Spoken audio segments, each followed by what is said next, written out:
Bonjour tout le monde, le Carrefour Jeunesse Emploi Nicolet Bécancour vous présente une capsule métier sur le métier d'éducatrice à la petite enfance. Donc aujourd'hui, pour la capsule, on reçoit Danica. Donc bonjour Danica. Bonjour. Ça va bien? Ben oui, toi? Oui, merci. Donc, est-ce que tu peux nous dire, ça fait à peu près combien d'années que tu exerces ce métier-là? Dans le fond, ça vient de faire 3 ans à l'emploi où est-ce que je suis présentement, mais j'ai fait 1 an dans un autre milieu, donc ça fait environ 4 ans. OK. Donc, 4 ans que tu exerces le métier d'éducatrice. Oui. OK, super. Donc, aujourd'hui, comment ça va fonctionner? Je vais te poser là, à peu près 4 questions sur différents sujets qui concernent le métier d'éducatrice à l'enfance. Donc, pour la première question, en fait, j'aimerais savoir c'est quel niveau d'études qui est demandé pour pratiquer ce métier-là? Dans le fond, il faut aller au cégep et faire une technique qui s'appelle la technique d'éducation à l'enfance. Ça te permet d'être reconnu dans ton milieu, mais il y a un minime petit ratio d'éducatrices qui peut ne pas avoir de cours. Par contre, il y a des petites différences là, au niveau du salaire. Et il existe aussi l'AEC, qui est comme la technique, mais en abrégé, que tu es aussi reconnu. Mais il y a encore là, il y a une petite différence là, au niveau du salaire quand tu n'as pas la technique complète. OK. Puis, comme tu semblais me dire, là, quand on s'est parlé la dernière fois, tu disais au niveau de l'échelle salariale, ça va varier aussi là, selon si tu as la technique ou pas. Oui, c'est ça. Dans le fond, quand tu as la technique, il y a 5 échelons, mais quand tu l'as pas, quand tu n'as pas le diplôme, dans le fond, officiel de la technique, je crois que c'est 8 échelons que tu as avant de te rendre au même salaire que celle qui est reconnue. OK, donc ça prend un petit peu plus de temps de rejoindre le salaire là, Oui, que si tu aurais la technique. oui, c'est ça. OK. Puis le salaire là, approximatif d'une éducatrice à l'enfance, ça ressemble à quoi? Ben ça dépend du milieu. Si tu es en CPE, en garderie privée, en milieu familial, subventionné ou non. Ça dépend si l'endroit où est-ce que tu es a une échelle salariale ou non, parce que je sais que les garderies privées ne sont pas obligées de suivre l'échelle salariale émise par le ministère de la Famille. Ça dépend si tu es qualifié ou non, donc si tu as la technique ou non. Mais ça varie, là, je dirais, entre 15 de l'heure et 25 OK. OK, parfait. Donc, il y a quand même Oui, bonne échelon. Là. Il y a beaucoup d'échelles entre. oui, OK. oui, quand même. OK, super. Autre petite question, quelles sont les tâches générales qui sont reliées à ce métier? C'est sûr qu'en premier lieu, il y a veiller au bien-être des enfants, s'assurer qu'ils manquent de rien, qu'ils ont les soins adéquats quand il arrive un petit incident. Il y a accompagner et soutenir dans leur développement au travers de certaines activités. Dans le fond, nous, on les prépare tranquillement à la maternelle, qu'ils soient à la pouponnière ou qu'ils soient dans le groupe des 4 ans. Il faut veiller à ce qu'ils se développent selon ce qu'ils devraient être. Il y a aussi fabriquer puis réaliser des activités. Dans le fond, les activités n'arrivent pas déjà toutes faites dans une boîte. Il faut user des fois un petit peu de notre créativité pour en faire soi-même. Il y a aussi la désinfection, le nettoyage. Et il y a la partie communication avec les parents. Il faut faire des petits bilans de la journée aux parents de l'enfant quand ils viennent le chercher. OK, donc, tu sais, si tu aurais une attitude à dire qui est importante à avoir dans ce domaine-là, ça serait laquelle? Une attitude, Ouais, une attitude professionnelle, ça serait laquelle? il faut être poli, souriant, puis savoir dire les bons mots. OK? Puis une journée a mal été pour un enfant, nous, on dit que dans le fond, pour une mauvaise nouvelle, il faut 2 bonnes pour pas décourager le parent non plus. Mais quand on a une mauvaise nouvelle à annoncer, un comportement qui n'a pas été adéquat pendant la journée, bien, il faut trouver les mots justes pour pas non plus pas dénigrer l'enfant, mais Faut pas que ça soit trop négatif, là. oui, c'est ça. Pour pas que ça paraisse comme si c'était La pire apocalypse. journée. Ouais, c'est ça. OK. C'est en plein ça. OK, parfait. Super.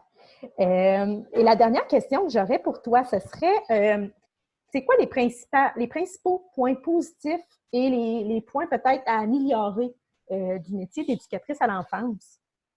Ben, oui, dans le fond, les points que je trouve un petit peu plus difficiles, là, qu'on peut voir négatifs, c'est justement la communication avec les parents. Moi, j'ai trouvé ça difficile au début, étant une personne quand même gênée. Surtout quand on a quelque chose d'un petit peu moins bien à annoncer, on dirait qu'on a tout le temps peur un petit peu de la réaction que le parent va avoir.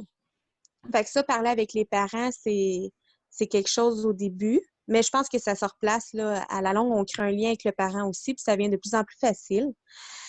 Il y a un certain contrôle de soi aussi qu'il faut que tu apprennes à gérer parce que parfois les enfants peuvent te faire perdre un petit peu la patience. Mais ça aussi, ça s'apprend. On finit par connaître nos limites, puis ça va bien après. Et il y a l'aspect, les virus, les bactéries, on est dedans, tout le temps, constamment. Fait qu'il y a un rhume, t'as le rhume, il y a la grippe, t'as la grippe, pour toutes. OK, OK. Donc, encore plus important présentement aussi, là. Oui, oui, vraiment. Là. La désinfection se fait encore plus, puis on prend les précautions nécessaires. OK, super. Puis mettons là, que tu aurais à dire à un jeune là, à quoi il doit s'attendre. Ben, dans le fond, il doit s'attendre, c'est sûr que ça demande beaucoup, beaucoup de patience, d'être éducatrice. Tu n'as pas juste un enfant avec toi, là, tout dépendant du groupe d'âge que tu es. Tu peux avoir jusqu'à 10 enfants avec toi. Donc, ça demande de bien gérer. La toute première année que tu vas être éducatrice ou éducateur, la première année, tu attrapes tout. La grippe, le rhume, la grippe, tu vas l'avoir 25 fois. Tu attrapes tout jusqu'à temps que ton corps se fasse des anticorps. Après ça, ça va bien. Il y a aussi, il faut que tu t'attendes que c'est principalement un milieu de femmes. Donc, parfois, il peut y avoir des petites chicanes, des petits malentendus. Mais c'est pas parce que c'est principalement un milieu de femmes que les hommes, dans le fond, sont pas invités à être éducateurs, même que ça apporte une autre énergie, puis on aime ça. On aime ça quand il y a un homme dans la garderie. Puis il faut que tu t'attendes vraiment à avoir beaucoup, beaucoup, beaucoup d'amour avec les enfants. Ça te donne des câlins, ça t'aime, ça te le dit. Puis il faut pas que tu aies peur d'ouvrir ta bulle, là, parce que tu n'en as plus de bulle quand tu es éducatrice. Exactement. Puis ça, je pense que c'est important de le dire aussi parce qu'il y a des gens qui ont des très, très, très grandes bulles, mais dans ce métier-là, c'est ça, il faut apprendre à la rapetisser, cette bulle-là. Tu sais. Oui, la ratisser beaucoup. Exact, parce qu'en étant éducatrice, j'imagine que tu es un peu un modèle d'inspiration aussi pour les jeunes. Tu es un peu un... Oui, ben il y a souvent des parents qui nous disent Ah, aujourd'hui, je donne un nom par exemple, là, mettons Myriam. Myriam, hier, elle a préparé le dîner. Puis là, elle s'appelait Danica. Puis ils nous imitent beaucoup, en fait, quand ils sont à la maison, quand ils font leur jeu à eux. Fait que OK. oui, je pense qu'on est comme un modèle pour eux. OK, exact. Pour les points positifs, je ne sais pas si tu les avais Oui. nommés. Non. Parfait, bien, on peut y aller avec ça. Oui. Dans le fond, les points positifs que je trouve à mon métier, c'est sûr que, comme je viens de dire, là, il y a beaucoup d'amour avec les enfants. Tu tisses un lien avec eux, c'est indescriptible. C'est même pas. Je peux même pas décrire, dans le fond, c'est quoi le lien que tu développes avec eux. C'est fort, puis c'est différent. Tu les croises à l'épicerie, puis ils sont contents de te voir. Ils ont de la difficulté parfois, par exemple, à faire la différence entre c'est mon éducatrice, elle n'est pas à la garderie, mais c'est vraiment beau qu'est-ce qu'on développe avec eux. Il n'y a jamais une journée de pareil. Moi, ça, j'adore ça.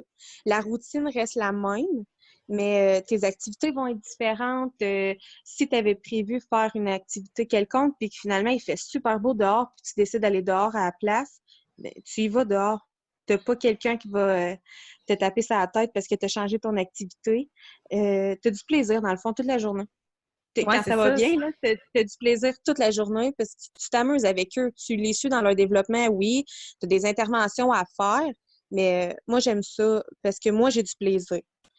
Quand tu es créative, tu fabriques tes activités, mais ça te permet de mettre ta créativité en place. Moi, je suis très créative et j'adore fabriquer mes propres activités. Et il y a une certaine reconnaissance par les parents aussi. Et souvent, les parents viennent nous voir et nous disent « Ah, merci, mon enfant a tellement évolué depuis qu'il vient à la garderie. Fait que ça aussi, c'est très, très le fun de voir que les parents se rendent compte du travail qu'on fait. OK, super, parfait. Puis, c'est ça, tu sais, il y a des points positifs comme il y a des points négatifs. Mais comme je peux voir, là, pour toi, en fait, ce métier-là t'apporte beaucoup plus de points positifs que négatifs. Est-ce que j'ai Oui, oui, raison? beaucoup. Oui, beaucoup plus de points positifs. Puis les points négatifs, je vois pas ça vraiment négatif. Je vois ça comme des points un petit peu plus difficiles, mais tant qu'à moi, ils se travaillent tous, ces petits points-là, pour qu'ils deviennent plus faciles à la longue. OK, bon, super. Eh bien, merci beaucoup d'avoir répondu à toutes ces questions-là. Je suis sûre que ça va éclairer plusieurs jeunes là, par rapport au métier d'éducatrice là, à l'enfance. Donc, je vais te souhaiter une belle journée, puis on te remercie encore une fois. Merci beaucoup. Bonne journée à toi aussi. Merci.